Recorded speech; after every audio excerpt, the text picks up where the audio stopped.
Has the honey finished from the honey pot, or is it that the honey is no longer tasting that good? I wonder.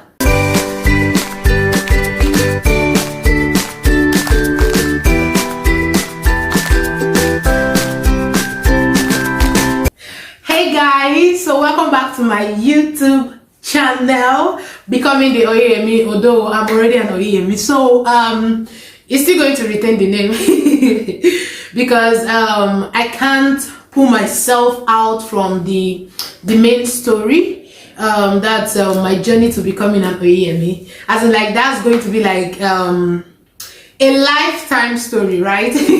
So the thing is, today I'll be talking about something really important, you know, something really I'm sure a whole lot of people, they've thought about it actually. Like, you can't tell me you've not thought about it. Whether you're single, whether you're married, I'm sure you must have thought about it, or you must have experienced it, right? So the thing is the honeymoon phase really over? Is there something like the honeymoon phase? You know, the thing is, before I got married, I think I read about it somewhere, you know, about you know, that phase of maybe 2 to 3 months or so after your wedding. You know, you guys are still in that cocoon of lovey-dovey. Oh my love, oh my sweetness, everywhere, in church, outside. They're trying to know, these people are newly wedded.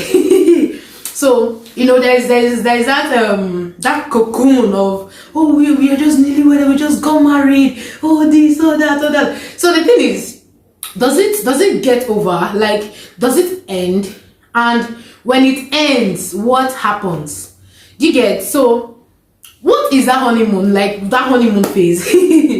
Like, I've come to realize that the honeymoon phase is, you know, that period of time where you guys are still licking honey.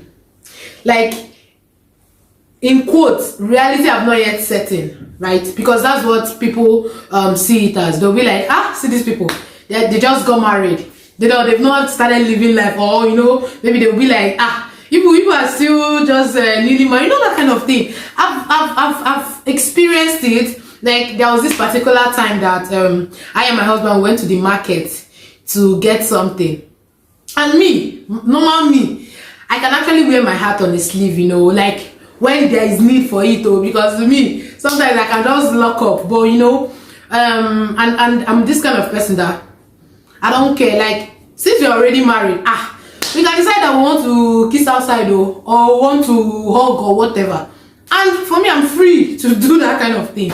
So, you know, we went somewhere, we were inside the shop, so we're just, you know, our normal playful nature, because my husband can be very playful, me too, I can be very playful, so I can indulge him a whole lot. So we're just like our normal self, you know. And then the guy that was supposed to like sell something to us, he was not like, now wow, people are really doing like newly wedded. And then I'm like, God, I wanted to feel offended, you know, because I'm like, okay, yes, we at least, I think as at then we were like maybe 2 months old or something like that. But then I was still feeling that, excuse me, even till when we are old, or when we are 5 years in marriage or whatever, and we still have that playful nature in us, as in, I'm going to do what I still do now, you know. But then again, like I said, it got me thinking, and then I was like, I wouldn't want to get to that stage where I can't comfortably express myself, you know, in public, or I can't comfortably be playful, or, you know, be free, you know. I don't want to get to that stage. So that's, I feel like the honeymoon phase, yeah, there's something like the honeymoon phase being over, right? And then you guys are like, bah, we've been hit with reality. But the thing is, you can still, you know, maintain a particular part of the honeymoon phase. Like, I don't believe that phase should completely be over. You know, I don't believe it should completely be over. I believe we should always have a way of maintaining some parts of that phase, like the connection, the communication. You know, when you're newly married, you guys want to talk about everything and anything. Oh, tell me how your day went. You know, what was that little thing that happened in your day? You know, all those little things that people were doing when you were dating. So I don't believe it should be over just yet. As in, I believe there should be a consistency in certain things, like the communication, the connection, you know, as in the togetherness. There shouldn't be an end to that. So, you know, like I also believe that people don't just get married because they love each other. Please. If you get married because you love each other, just because you love each other, trust me, the honeymoon phase will definitely be over. As in, it will definitely be over, because there are a whole lot of things that should make you want to get married to someone. Because there are times when you don't feel like giving that love. So what happens? What happens then? And then there are times when you're not even in the mood to actually be good to that person. So what happens then? So I believe, like, if you have successfully maintained that foundation, which is friendship, the honeymoon phase should actually not be over, really. All right, so what are the things that you need to do to, you know, establish that honeymoon phase not being over? They're just basic things, right? And the truth is, it's unique to everybody. There's no one size fits all for these kind of things. It's just something that you need to actually think about it and look for things that are unique to the both of you. But generally, just me giving out my opinion, right? So there's this book that says that men are hunters. Men are hunters. Like, there was a time I was actually feeling really scared about that men are hunter kind of thing, because, you know, once they are focused on something, they just want to do just that. So there was this time I was like, like during the period when we were like trying to prepare for our wedding and all that, you know, everybody's focus is on the wedding, wedding, marriage, you know, like for like that's 3 months or something. So I was having this feeling that this one that this guy is just focused on the wedding, the marriage, everything. Because the truth is, like, from what the book says about, you know, men being hunters, once they get what they want, they move on to the next thing. You get? So I was like, once we are done with this marriage, what's the next thing now? Because moving on to the next thing is like, okay, now I'm finally married. All right, what's the next business? You know, the next thing, we need investment, we need to do and all that. And then the whole attention leaves from you. I think that's where that honeymoon phase being over actually like comes from. So because we know men are hunters and they focus on one thing, and once they get it, they move on to the next thing. The best advice is to get involved in your husband's life.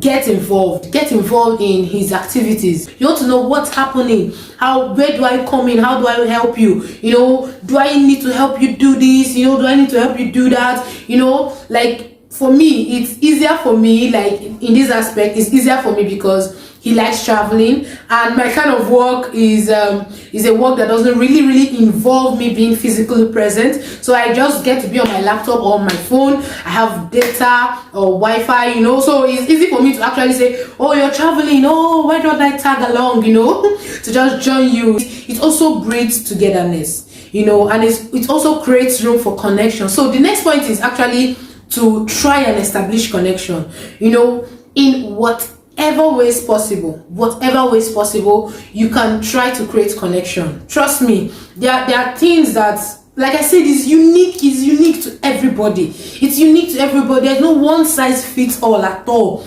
But there are things you can always use to create that connection. When he's sitting down working on his laptop, you can always come up from behind, you know, hold him. There are all those stuffs that you can actually do, you know. You know, if he's walking behind, just tap that bomb, you know. It goes both ways, so tap it, and you know, the place starts from. Just try as much as possible to create connection, and let that playfulness that you guys had initially, let it not disappear, let it not dwindle. If at all possible, let it keep be rekindled every day, you know. And you know, the next point I would also like to make is like men can actually be laid back. Okay, not just men, but women too. So this is like actually on the two sides. We, especially the women, sometimes, especially the women. But the thing is, we can. I'm talking about both sexes now. So there is this tendency of just laying back. So you tell yourself, we're already married, there's no need to be doing makeup. We're already married, there's no need to wear bomb shot again. Oh, we're already married. I can just leave my hair scattered anyhow. And then you understand, he knows that I've not been feeling well. You know, that kind of thing. It's easy for us to just, get laid back because, as we call it, see finish. We've see finish, we see ourselves finish. So you feel like he's married to you already, nothing else can happen. You both start disconnecting from each other because you're like, this person, she used to be really attractive before now, so what's happening? Or you be like, this guy, I did not notice that his pimple used to be like this, so all of a sudden, so his face pimple. So all these things, it starts creating a disconnection. You start being irritated. Maybe he wants to touch you. You start feeling, please, no, I'm not in the mood. You know, that kind of thing. So as little as it is, as little as keeping your body neat, as little as having to cut your hair on time, as little as having to actually pack your hair instead of just leaving it, as little as looking at what you're wearing, as little as putting on a singlet and a bomb short, as little as that, it can create connection or disconnection. As little as these things, it happens. It might not happen just immediately, but it can happen over time. Over time, your husband comes home, you're on wrapper or you're on a fully clothed gown, you know, that kind of thing. Before you know it, he's not seeing more of your body, he's not being attracted to you. He comes home, you're looking scattered. Yeah, you've been at home, you've been working, you've been doing this, doing that. He knows it. But he still expects you to be sexy. He still expects you to look nice, to smell nice, to actually keep him attracted. He knows all that, but you still need to do your own part. And for the guys too, they can also be like that. Yes, because you've married this woman, that's why you want from morning till night your boxers. Damn. As in, from morning till night. Maybe on days you're not going out, from morning till night. You're not bathing from morning till night. You're just there, your environment is dirty. And all that. With time, it creates disconnection. It makes her not attracted to you. And that's the truth. Even though you guys are husband and wife, there are those little things you need to do to not look laid back or to not look disgusting to your partner. It's as little as all those things. One person can't just keep a marriage alive. One person can't do that because it's going to be one-sided. And it's going to be very frustrating. So it takes the two of them to be conscious of the things that they need to do, the things that they need to put in, the efforts they need to put in to make this work. So you take the both of them. That is why you can't just decide on your own that, I'm going to make this marriage work. No. You have to discuss with your partner. You have to talk with your partner. Let us make this marriage work. Let us make this work. Let's not see finish ourselves. You tell yourself that, let's keep this afresh. Let's keep this alive. And then you consciously decide on things you need to do. Okay, baby, I like it when you spray perfume after bathing. Oh, I like your aftershave. Oh, I like it when you cut your hair every Sunday or every two weeks. Tell each other things. As in, I can't imagine not being able to tell my partner something I feel that would help me emotionally. Maybe about you. I don't like the way you dress. I tell you, baby, it would actually mean a lot to me. And to me, as in mean a lot to me emotionally. Like when I see you dress this certain kind of way. It would actually mean a lot to me if you would at least do a mild makeup. Anytime you want to go out, do makeup. Don't just leave your face like that. It's as simple as that. And the truth is, when you tell your partner this kind of things, there's no way they won't want to do it. As in, there's no way, like, I was telling somebody about, like, I would like to cut my hair. But I told her that, right now I cannot cut my hair because my husband doesn't want me to cut my hair. And that's the truth. If I go against and then cut my hair, who exactly do I want to attract outside, if not to keep myself attractive for my husband? And if he doesn't want me to cut my hair and I go ahead and cut it, in fact, I've actually lost a part of the attraction. So it's just in the little things, really. So I've said a lot, but the truth is, there's no way you can actually be that cocoon of lovey-dovey, butterfly. There's no way you can actually keep that, because a time will come when that butterfly is not butterflying again, when that tingling feeling is no longer tingling. But definitely, the togetherness, the connection, the communication, you can actually keep these three things alive forever. And where there is these three things, there's every other thing. There's love, because love grows, and for it to grow, you have to, water it, fertilize it, do all those things. It's effort. It takes effort. So before you get married, know that you can actually live with this person. That's why they tell you, friendship precedes every other thing. Friendship precedes relationship. Friendship precedes marriage and everything. If you cannot be friends and stay friends with a particular somebody, then there's no need for you to get married to the person. So with these few words of mine, I hope I've been able to convince you and not confuse you that some part of the honeymoon phase can be kept alive till forever. All right, please, thank you so much for staying to the end of this video. Do well to like, do well to comment, please do well to subscribe. A whole lot of you are watching this video without subscribing to my channel. Why would you be doing that to me? Please subscribe. Thank you so much for watching to the end. Till next time. Mwah.